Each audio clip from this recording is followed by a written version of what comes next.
यह एक ऐसा देश है जो पैसे को गोबर के रूप में मानता है। यहाँ हर कोई अरबपति है, लेकिन यहाँ के लोग कपड़े या भोजन नहीं खरीद सकते हैं। इस सब का मूल कारण मुद्रास्फीति है। दक्षिण पूर्वी अफ्रीका में स्थित एक जादुई छोटा देश जिम्बाब्वे भी अफ्रीका में एक अमीर कृषि देश था।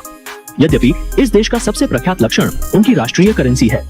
वहाँ एक युआन को 5 ट्रिलियन जिम्बाब्वे डॉलर के लिए बदला जा सकता है। सार्वजनिक शौचालयों में नोट्स का टॉयलेट पेपर के रूप में इस्तेमाल पर प्रतिबंध लगाने वाले नारे दिखाई देते हैं। 1980 में देश की आजादी के पश्चात इस अवधि में शंघाई की तुलना में भी अधिक आर्थिक वृद्धि हुई। उस समय जिम्बाब्वे का मुद्रा अत्यधिक मूल्यवान थी, यहाँ तक कि अमेरिका से भी अधिक थी। लेकिन यह 2000 में जिम्बाब्वे में अपनाए गए भूमि सुधार के कारण था। अप्रभावी भूमि सुधार ने देश में आर्थिक मुश्किलें उत्पन्न की।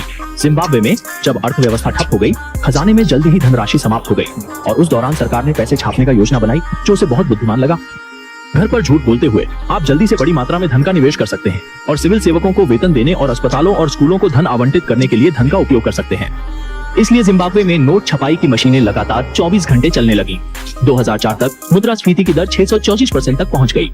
2 गोभियां खरीदने पर नोटों की गड्डी ले जाने के लिए तिपहिया बाइक का उपयोग करना पड़ता था।